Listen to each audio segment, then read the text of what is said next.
The old pickup truck bounced along the dusty mountain road as the afternoon sun began to dip behind the towering pine trees.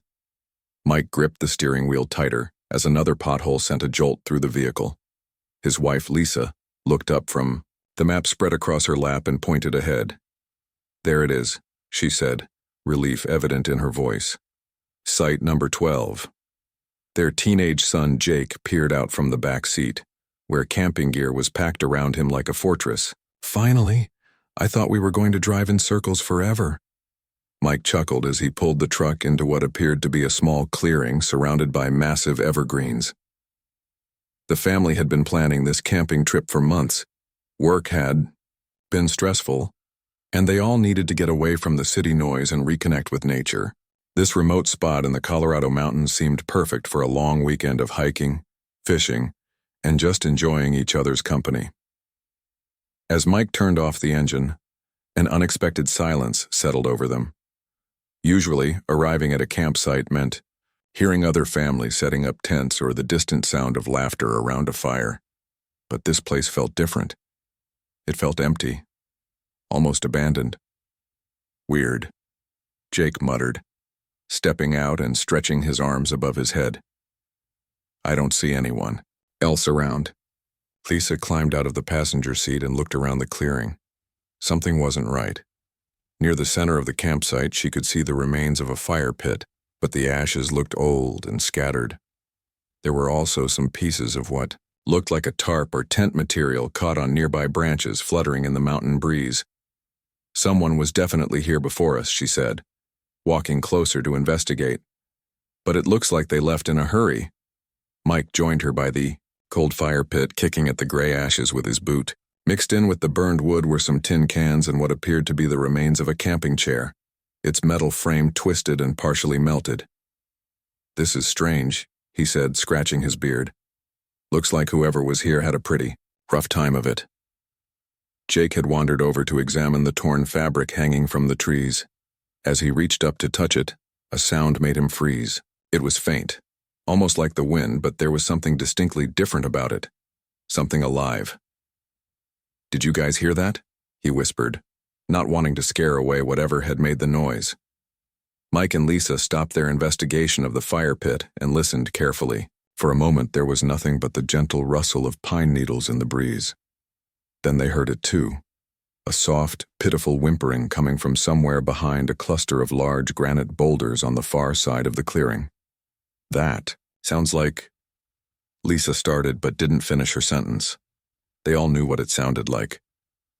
The three of them approached the rocks slowly, not wanting to startle whatever animal might be hiding there. As they got closer, the whimpering grew more distinct, and they could hear small movements in the dry leaves and pine needles on the ground. Mike was the first to peer around the largest boulder, and what he saw made his heart skip a beat. Huddled against the gray rock, trying to make himself as small as possible, was a German shepherd puppy. The little dog couldn't have been more than 4 or 5 months old, but he was in terrible shape. His black and tan fur was matted with dirt and what might have been dried mud. His ribs were clearly visible through his thin coat, and his brown eyes held a sadness that seemed impossible for such a young animal. When he saw Mike looking at him, the puppy didn't run or try to hide further. Instead, he just stared back with those intelligent, mournful eyes. "Oh my goodness," Lisa breathed, slowly moving around the rock to get a better look. "You poor little thing." The puppy's tail gave the faintest wag when he heard her gentle voice, but he remained pressed against the boulder, as if it were his only source of comfort in the world. Jake knelt down about 6 feet away from the scared animal.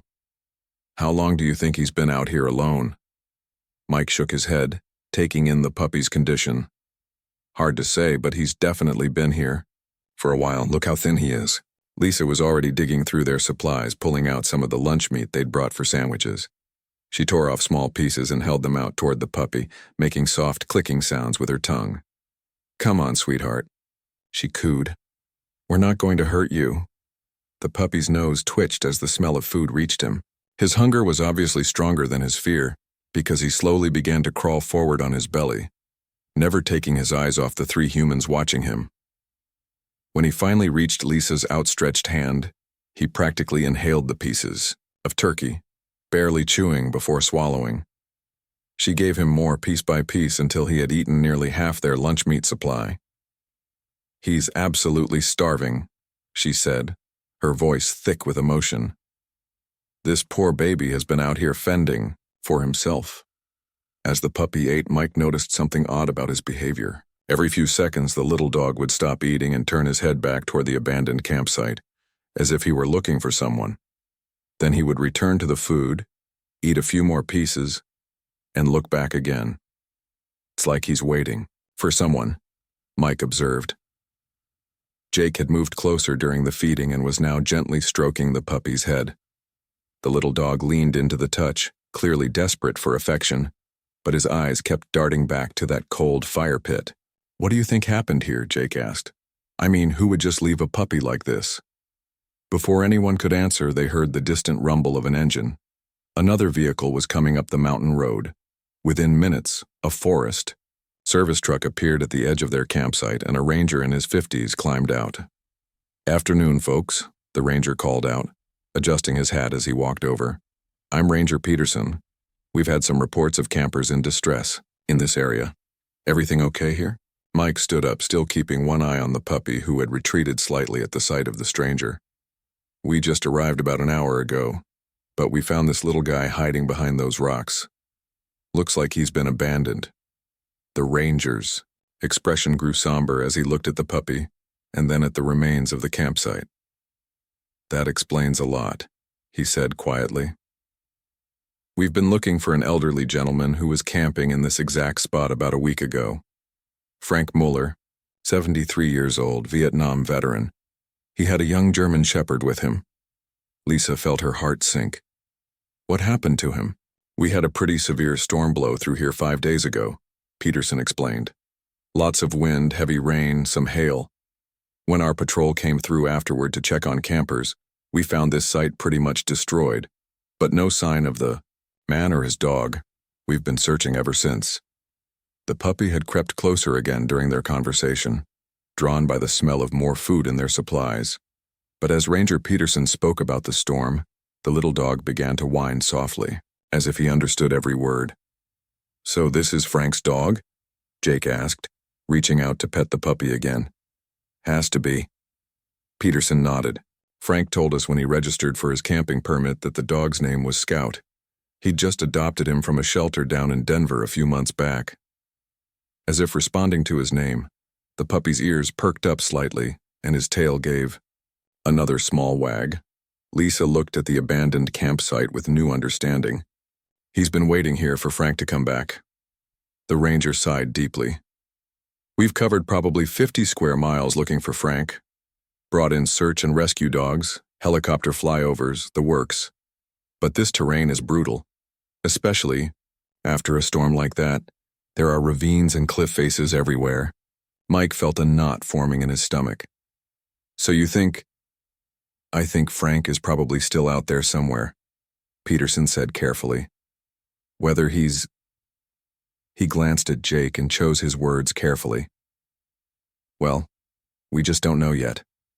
The conversation was interrupted by Scout, who had suddenly stood up and walked purposefully back toward the cold fire pit. He sat down right next to it and looked back at all of them, as if he were trying to communicate something important. "He won't leave," Peterson said with certainty. "We tried to catch him 3 days ago to take him to the animal shelter, but he's too smart. Every time we get close, he disappears into the rocks or the trees. But he always comes back to this spot." Lisa walked over to where Scout was sitting and knelt down beside him. The puppy leaned against her leg but kept his gaze fixed on the surrounding forest, alert and waiting. "You're still hoping he'll come back, aren't you, boy?" she said, softly, scratching behind his ears. The sun was beginning to set behind the mountains, casting long shadows across the clearing. The temperature was starting to drop, and Lisa could see Scout shivering slightly despite his thick coat.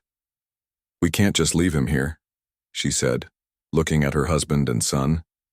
Mike nodded in agreement. "But how do we convince him to come with us when he's so determined to stay?" Ranger Peterson climbed back into his truck. I'll radio headquarters and let them know we found Frank's dog. Maybe we can figure out a plan tomorrow. In the meantime, if you folks are planning to camp here tonight, at least he won't be completely alone." As the ranger drove away, the family stood in the gathering darkness looking at Scout, who had now curled up as close to the dead fire as possible. His loyalty was both heartbreaking and inspiring. On was. The morning sun filtered through the pine trees as Mike crawled out of their tent, stretching his sore back. They had managed to set up camp the night before, but none of them had slept particularly well. Every few hours they could hear Scout whimpering softly by the cold fire pit, and Lisa had gotten up twice to check on him. "How's our little friend doing?" Jake asked, unzipping his sleeping bag and peering out of the tent. Mike looked over to where Scout had spent the night. The puppy was awake, sitting in the exact same spot as before, staring intently at the tree line, as if he expected someone to emerge from the forest at any moment. "Same as yesterday," Mike replied quietly. "Still waiting."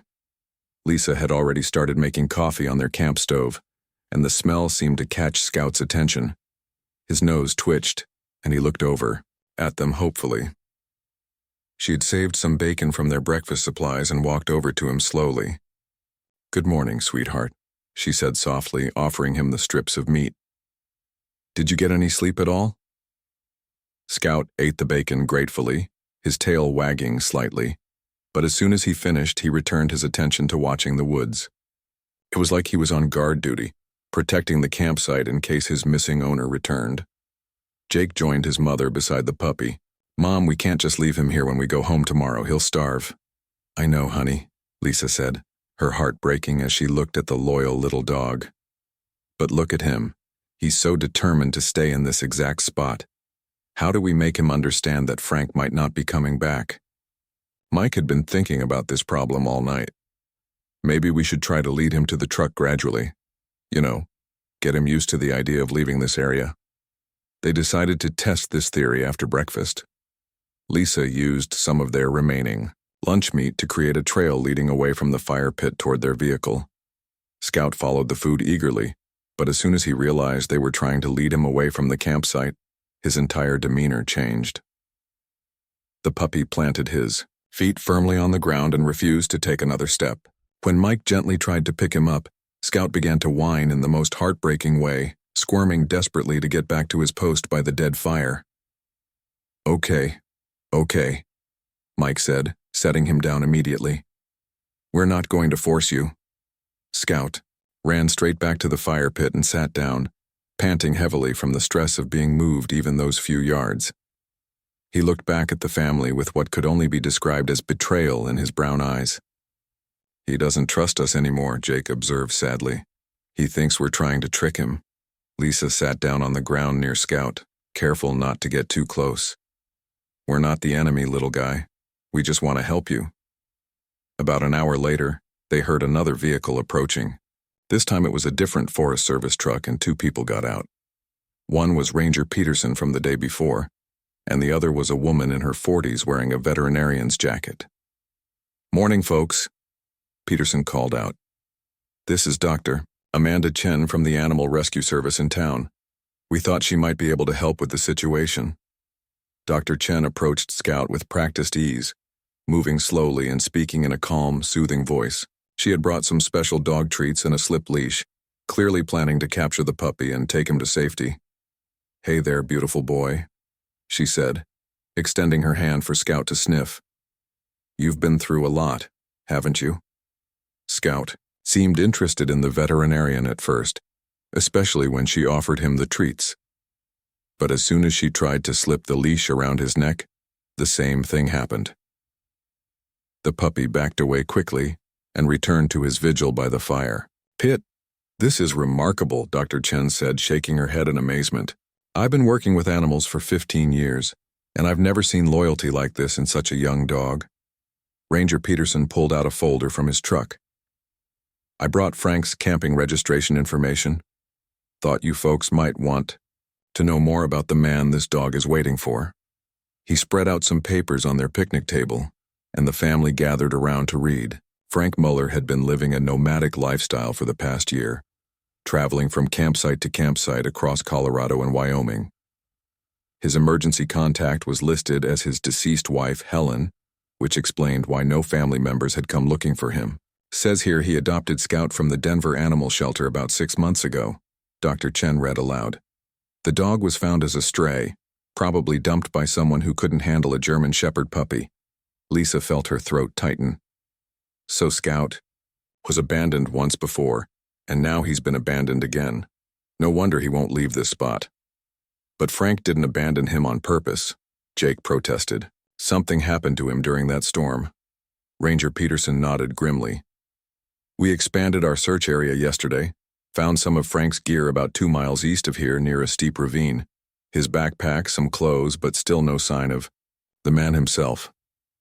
The conversation was interrupted by Scout, who had suddenly stood up and begun pacing back and forth by the fire pit. His ears were perked up, and he was sniffing the air intently. What's he doing? Mike asked. Dr. Chen watched the puppy's behavior carefully. He's picking up a scent, something familiar. They all looked toward the forest, but saw nothing except trees and shadows. Scout continued to pace, occasionally stopping to look in a specific direction and whine softly. Maybe he can smell where Frank went, Jake suggested hopefully. It's possible, the veterinarian agreed. Dogs have an incredible sense of smell, and Scout would definitely recognize Frank's scent even after several days. Ranger Peterson looked thoughtful. We might have been searching in the wrong areas. Our search and rescue dogs are trained to find anyone, but Scout knows Frank specifically. He might be able to lead us somewhere we haven't looked yet. This gave Lisa an idea. What if we don't try to take Scout away from here? What if we stay and help him search for Frank? Mike looked at his wife in surprise. Lisa, we're supposed to be back at work on Tuesday, and we don't know anything about search and rescue. I know, she said, watching Scout continue his agitated pacing. But look at him. He's trying to tell us something. Maybe he knows something the professional searchers don't. Dr. Chen knelt down near Scout again, this time not trying to catch him but simply observing his behavior. He's definitely focused on something. See how he keeps looking toward that cluster of rocks on the eastern side of the clearing?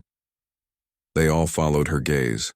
Beyond the campsite, the terrain became much more rugged, with large boulders and steep drops that would be dangerous to navigate, especially in bad weather.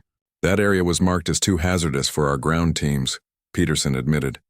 We only did helicopter flyovers there, and the tree cover is so thick it's hard to see anything from above. Scout had stopped pacing and was now sitting at the very edge of the campsite, staring intently toward those eastern rocks. His whole body was tense, alert, as if he were listening for something only he could hear. He wants to go that way, Jake said with certainty, but he won't leave the campsite because he's afraid Frank will come back and not find him here. It was a heartbreaking dilemma.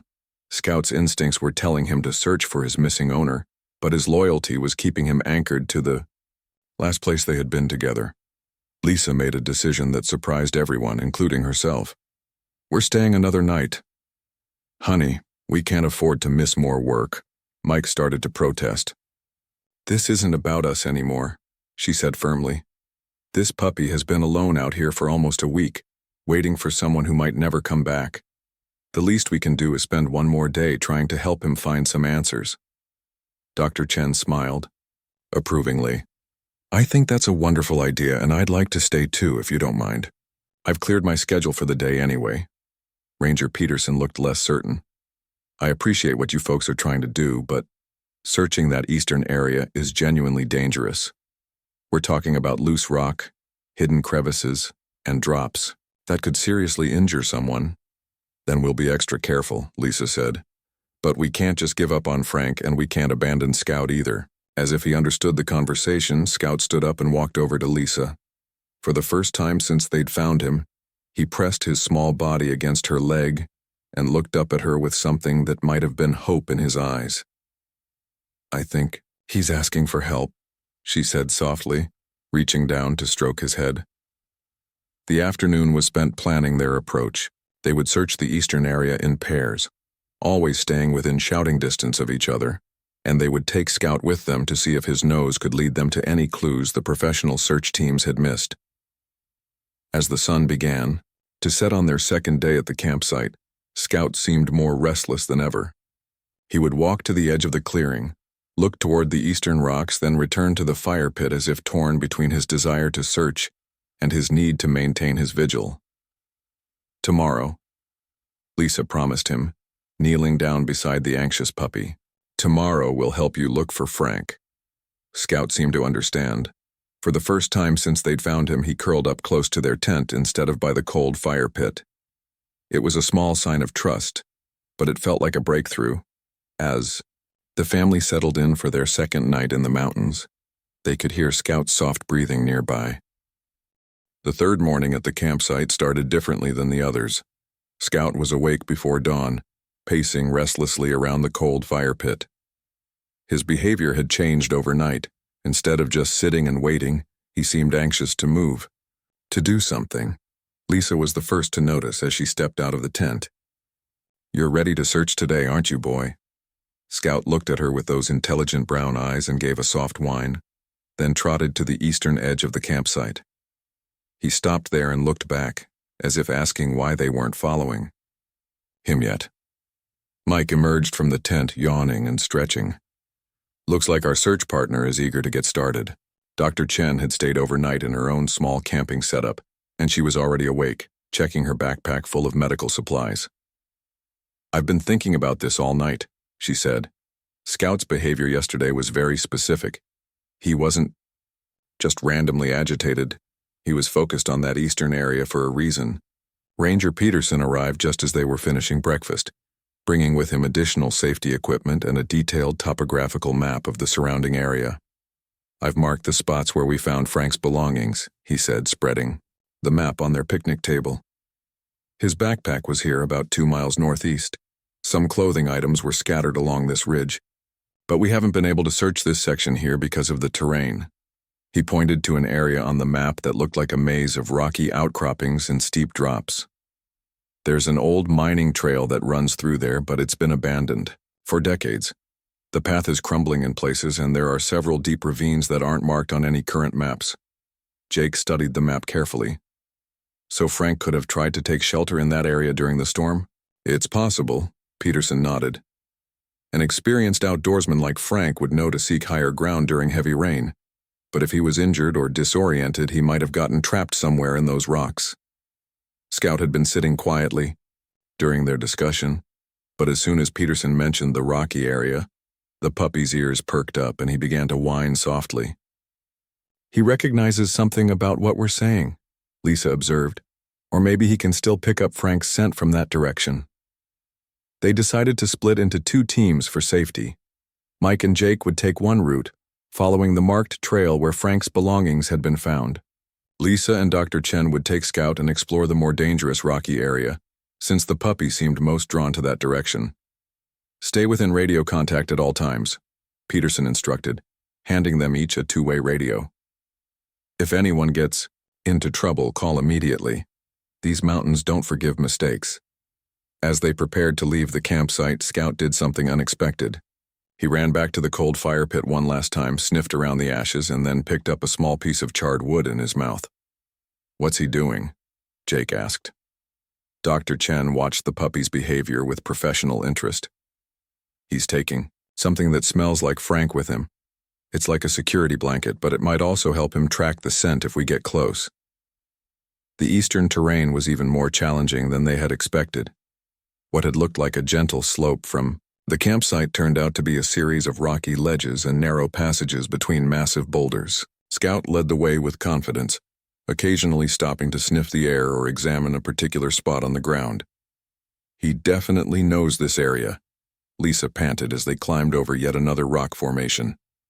"Look how sure he is about which way to go." About an hour into their search, Scout's behavior changed dramatically. He dropped the piece of charred wood and began moving faster, his nose close to the ground like a bloodhound following a trail. "He's found something," Dr. Chen said excitedly. "Look at how focused he is." They followed Scout through a narrow passage, between two large rocks and emerged onto a small plateau overlooking a deep ravine. The puppy ran to the edge and began barking. Not the playful bark of a young dog, but the urgent, demanding bark of an animal trying to communicate something important. Lisa approached the edge carefully and looked down into the ravine. It was deeper than she had expected, with steep walls and a bottom that was hidden in shadows. "Scout, what are you trying to tell us?" The puppy continued barking, occasionally running a few steps along the edge as if trying to find a way down. Then he did something that made both women's hearts stop. He picked up the piece of charred wood again and dropped it over the edge. "Oh my God," Dr. Chen whispered. "He thinks Frank is down there." Lisa grabbed her radio immediately. "Mike, come in.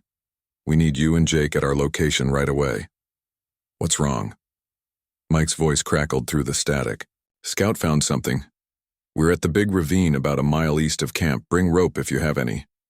While they waited for the others to arrive, Scout continued his urgent barking. Dr. Chen tried to calm him down, but the puppy was too excited to listen. He kept running back and forth along the edge of the ravine, clearly frustrated that they weren't understanding what he was trying to tell them. "Easy, boy," Lisa said, trying to soothe him. "We hear you. We just need to figure out how to help." When Mike and Jake arrived 20 minutes later, they were both breathing hard from the difficult climb. "What did you find?" Mike asked immediately. "Scout is convinced that Frank is down in this ravine," Dr. Chen explained. "His behavior is very specific. This isn't just random excitement." Jake peered over the edge, trying to see into the shadows below. "How deep do you think it is?" "Maybe 30 or 40 feet, Mike estimated. But look at those walls, they're almost vertical. If someone fell down there..." He didn't need to finish the sentence. They all understood the implications. Ranger Peterson's voice suddenly came through their radios. "All teams, this is base. I'm getting reports of another storm system moving in this afternoon. You need to wrap up your search and return to camp within the next 2 hours." Lisa looked at Scout, who was still pacing frantically along the ravine's edge. "We can't leave now, not when we might be this close." "Honey, we don't have the equipment for a rescue operation," Mike said gently. "If Frank is down there, we need professionals with proper gear." But Scout seemed to understand that they were talking about leaving. He ran to Lisa and began pulling on her pant leg with his teeth, then ran back to the edge and barked again. "He's begging us not to give up," she said, her voice breaking. "Look at him, Mike. He's been waiting for a week, and now he's finally found something." Dr. Chen was studying the ravine walls more carefully. "There might be a way down over there," she said, pointing to a spot where the rock face had more handholds and ledges. It would be dangerous, but not impossible for someone experienced. Jake had been quiet during this discussion, but now he spoke up. "Dad, what if Scout is right? What if Frank has been trapped down there this whole time waiting for help, Bobby?" Weight of that possibility settled over all of them. If Frank was alive down there, injured and unable to climb out, time was running out. The approaching storm would make any rescue attempt impossible, and it might be days before professional search teams could return with proper equipment. Mike looked at his son, his wife, and the desperate puppy who had become their guide. "Dr. Chen, if we could get down there safely, what would we need for a rescue?" "Basic first aid supplies, water, something to keep him warm," she said. "And a way to signal for helicopter evacuation if he can't be moved." Scout had stopped barking and was now sitting at the edge of the ravine, looking down into the shadows with an intensity that made them all believe he could see something they couldn't. "There's something else," Lisa said quietly. "If we leave now and Frank is down there, Scout will never forgive us. He'll know we abandoned his person when we were this close to finding him." The approaching storm clouds were visible on the horizon, dark and threatening. They had maybe 2 hours before the weather made any rescue attempt impossible. Mike made the decision that would change everything. "We're going down." "Mike, no." Peterson's voice came through the radio. "The storm will..." "Be quick," Mike interrupted. "Scout has led us this far. We have to trust him." As they prepared for what might be the most dangerous thing any of them had ever attempted, Scout finally stopped his frantic pacing. He lay down at the edge of the ravine, his head resting on his paws, his eyes fixed on the darkness below. He had done his job. He had brought help to the place where his person was waiting. Now it was up to them to finish what the loyal puppy had started. The storm clouds continued to build on the horizon as they gathered their courage for the descent into the unknown. Whatever they found down there, whether it was Frank Mueller or just another dead end, Scout's unwavering faith had brought them to this moment. Time was running out, but they were no longer searching blindly. They had a guide who had never stopped believing that his missing friend could still be saved. Mike tested the rope one more time, wrapping it around a sturdy pine tree at the edge of the ravine. His hands were shaking slightly, but not from the cold mountain air. The reality of what they were about to attempt was starting to sink in. "Are you sure about this?" Lisa asked, watching her husband prepare for the descent. Dark clouds were building overhead and the wind was picking up strength. "No," Mike admitted honestly. "But look at Scout." The German Shepherd puppy was lying at the very edge of the ravine, his brown eyes fixed on something far below that none of them could see. Every few seconds, he would let out a soft whine, as if he were trying to call to someone in the darkness. Dr. Chen had volunteered to go down first, since she had the most medical training.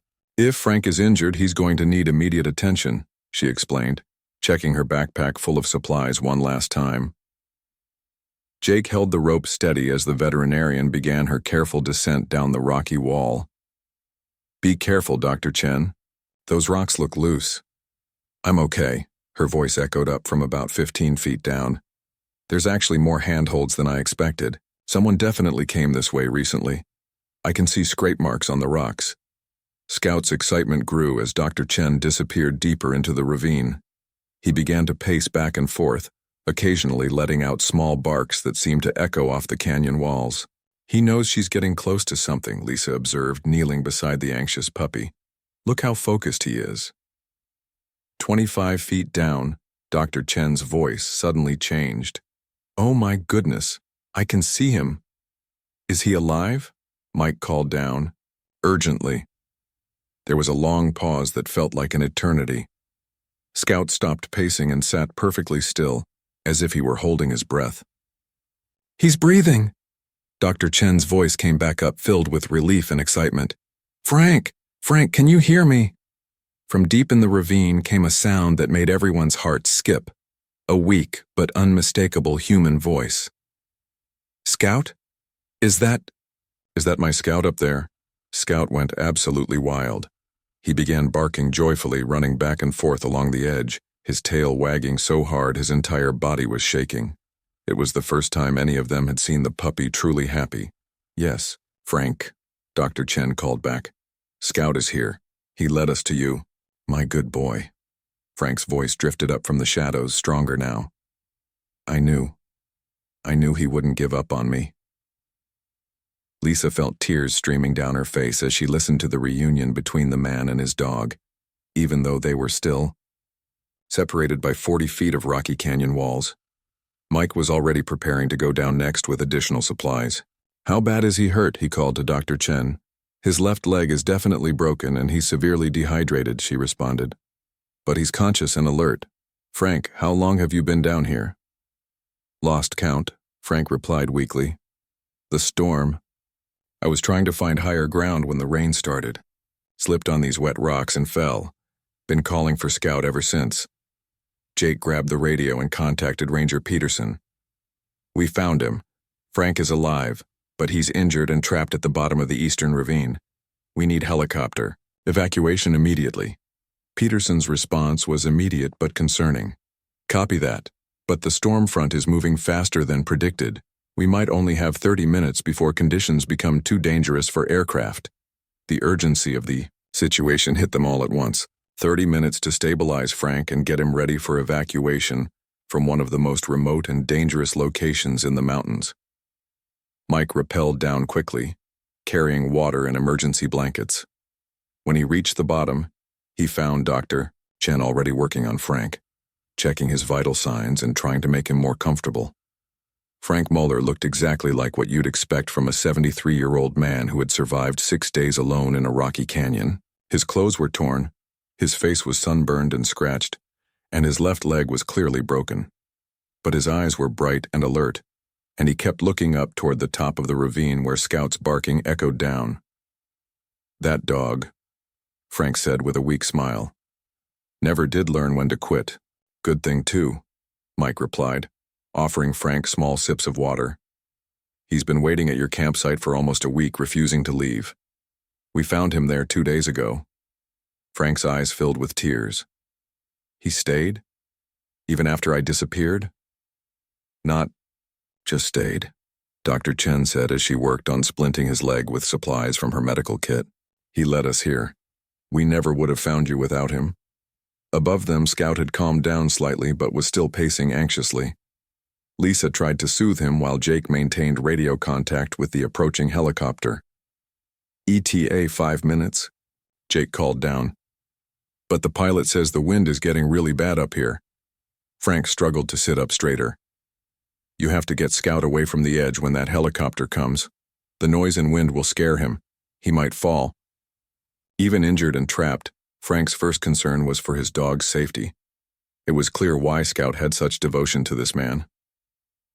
"We'll take care of him," Lisa promised, though she wasn't sure Frank could hear her from that distance.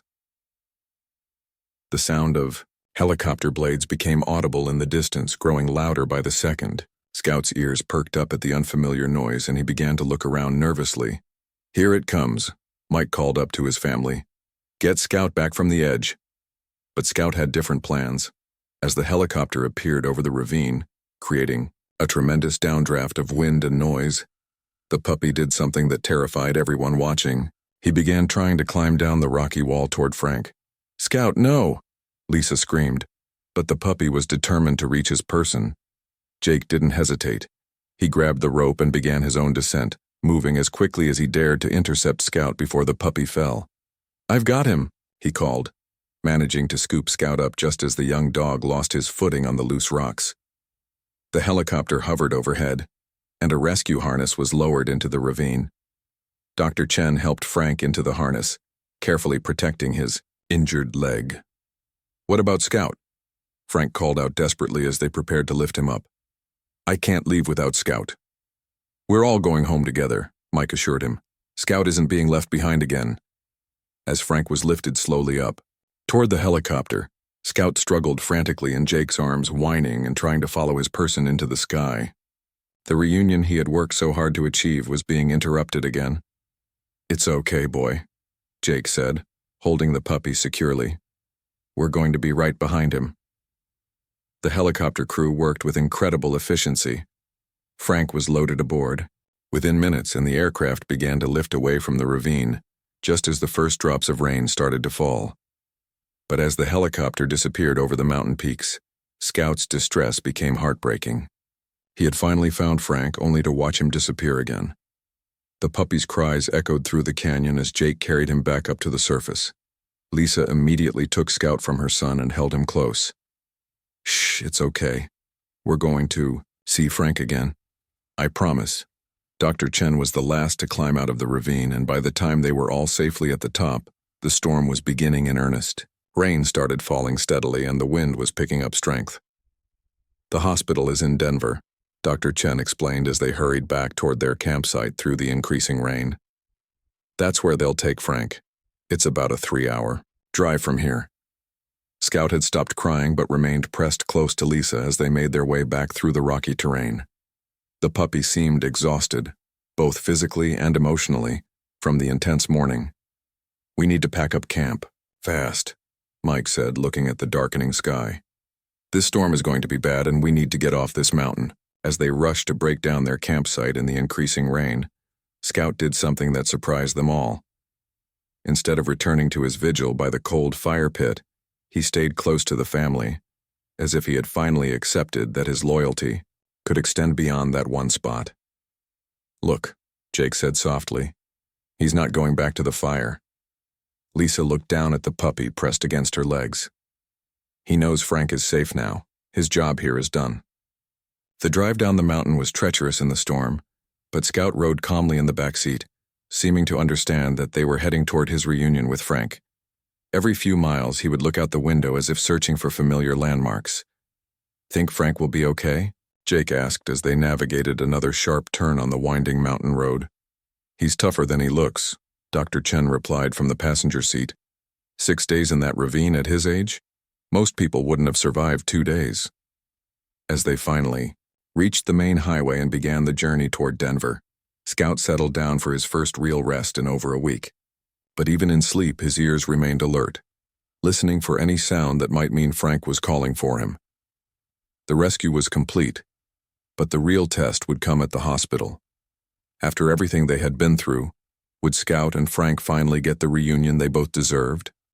The Denver General Hospital parking lot was busy even at 7 in the evening, but Scout didn't seem to notice the cars or people around him.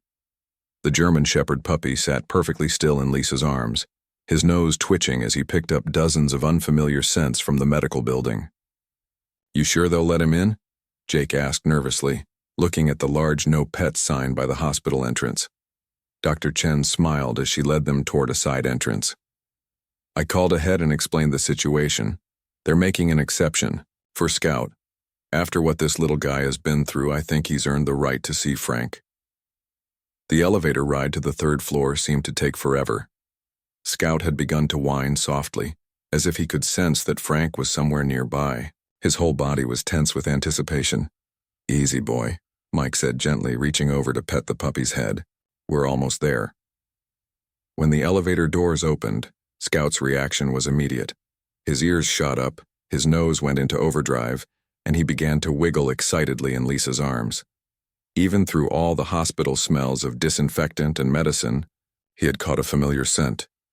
"He knows," Lisa whispered, feeling tears building in her eyes again. "He knows Frank is here." Dr. Chen led them down a long hallway lined with patient rooms. At room 312, she knocked gently before pushing the door open. "Frank, you have some visitors." The first thing they heard was Frank's voice, weak but filled with emotion. "Scout, is that my boy?" Lisa set Scout down on the floor, and what happened next was something none of them would ever forget. The puppy didn't run or jump or bark. Instead, he walked slowly and carefully to Frank's hospital bed, as if he understood that his person was hurt and needed gentle treatment. Frank Muller looked much better than he had in the ravine, but he was still clearly recovering. His left leg was in a cast elevated on pillows, and he had an IV line running into his arm. His face was cleaned up, showing the full extent of the cuts and bruises from his ordeal, but his eyes were bright and alert. "There's my good boy," Frank said softly, reaching down to stroke Scout's head as the puppy rested his chin on the edge of the hospital bed. "I'm so sorry I left you waiting. I'm so sorry." Scout's tail wagged gently, and he made soft whimpering sounds that somehow conveyed forgiveness, relief, and pure joy all at the same time. "The nurse said you folks are the ones who found him," Frank said, looking up at Mike, Lisa, and Jake with gratitude shining in his eyes. "I don't know how to thank you." "Don't thank us," Lisa said, wiping away tears. "Thank Scout.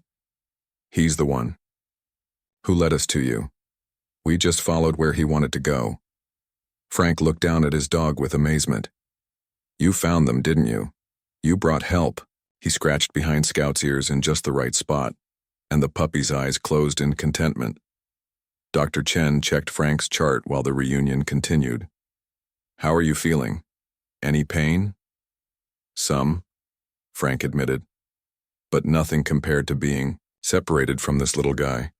I kept worrying about what would happen to him if I didn't make it out of that canyon." Jake spoke up. "He never gave up on you. For 6 days, he sat by your old campfire, waiting for you to come back. He wouldn't leave that spot for anything." Frank's eyes filled with tears again. 6 days? "Oh, Scout, you waited 6 days for me?" As if he understood every word, Scout lifted his head and gave Frank's hand a gentle lick. A nurse appeared in the doorway, smiling at the heartwarming scene. "I hate to interrupt, but visiting hours end in about 30 minutes. Though I have to say this is the first time I've seen a patient's blood pressure improve just from seeing a visitor." Dr. Chen had been making notes in her own small notebook. "Frank, we need to talk about what happens next. The doctor says you'll be here for at least another week while your leg heals. What are your plans after that?" Frank's expression grew troubled. I don't really have any plans. I've been living out of my truck for the past year, camping wherever I could find a spot. But with this leg, he gestured helplessly at his cast. Mike and Lisa exchanged a look. They had been talking about this very issue during the drive to Denver. Frank, Lisa said carefully, what if you didn't have to figure it all out right away? What if you had a place to stay while you recovered? Frank looked confused. I don't understand. We have a guest room, Mike explained. It's not fancy, but it's warm and safe. You and Scout could stay with us until you're back on your feet. Frank stared at them in shock. You barely know me.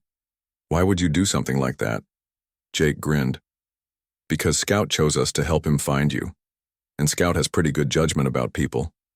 As if agreeing with this assessment, Scout wagged his tail and looked back and forth between Frank and the family that had rescued them both. I couldn't impose like that, Frank protested weakly. It's not an imposition, Lisa said firmly. It's what neighbors do for each other, and after everything we've been through together, I'd say we're definitely neighbors now. Frank was quiet for a long moment, clearly overwhelmed by the offer. Scout seemed to sense his person's emotional state and pressed closer to the bed, offering silent comfort. I haven't had a real home since Helen died, Frank finally said, his voice barely above a whisper. I wasn't sure I wanted one anymore. Maybe it's time to try again, Mike suggested gently. The nurse returned to remind them about visiting hours, but Scout seemed reluctant to leave Frank's side. The puppy kept looking back and forth between the hospital bed and the family, as if he couldn't decide where he belonged. It's okay, Scout, Frank said, understanding the puppy's dilemma. Go with them. I'll see you tomorrow. But Scout didn't move. Instead, he sat down firmly beside the bed and looked up at Frank with determination. Lisa laughed softly. I think he's saying he's not leaving you again. Ever. Dr. Chen spoke with the nurse in the hallway for a few minutes, then returned with a smile. They're going to make another exception. Scout can stay overnight in Frank's room. The staff thinks his presence might actually help with Frank's recovery. Frank's relief was obvious. You hear that, boy? You can stay. As the family prepared to leave for the night, Frank called out to them one more time. I still don't understand why you folks went so far out of your way for strangers. Lisa paused at the doorway. Because Scout taught us something important. Sometimes the most important thing you can do is just refuse to give up on someone. He never stopped believing you were out there, and that kind of faith is contagious. 3 months later, the small house on Maple Street looked different than it had before Frank and Scout moved in. The backyard now had a vegetable garden that Frank had insisted on planting to earn his keep. Scout had grown into a beautiful young German shepherd, but he never strayed far from Frank's side. He still follows you everywhere, Jake observed. One Saturday morning, as they watched Frank work in the garden with Scout lying nearby in the shade. He's keeping an eye on me, Frank said with a chuckle, wiping sweat from his forehead. Making sure I don't disappear again. The cast had come off Frank's leg weeks ago, and he was walking normally again. But more importantly, the sadness that had driven him to live alone in the mountains had begun to fade. Being part of a family again, even an adopted one, had given him a reason to look forward instead of backward. Scout had changed too. The anxious, desperate puppy they had found by the cold campfire had grown into a confident, happy dog. But he never forgot the lesson he had learned during those 6 days of waiting, that love means never giving up, no matter how hopeless things seem. You know what I think? Lisa said one evening as they all sat on the back porch watching Scout play fetch with Jake. What's that? Frank asked. I think Scout didn't just save your life in that canyon. I think you saved his too. He needed to learn that people don't always leave forever. Sometimes they come back, and sometimes when you refuse to give up on them, you help them find their way home. Frank reached down to pet Scout, who had abandoned his game of fetch to curl up beside his person's chair. Smart dog, he said simply. The smartest, Mike agreed. As the sun set behind the mountains in the distance, Scout rested his head on Frank's lap and closed his eyes peacefully. He no longer had to keep watch by a cold campfire, waiting for someone who might never return. He was home. They both were. And this time, Frank wasn't going anywhere without him. The story of Scout's unwavering loyalty had spread throughout their community, inspiring others and serving as a reminder that the bond between humans and their four-legged companions can overcome almost anything. But for Scout, it wasn't about being inspiring or remarkable. It was simply about love, and the fact that true love never gives up, no matter how long the wait, no matter how dark the circumstances, and no matter how impossible the odds might seem. Some bonds once formed truly do endure forever.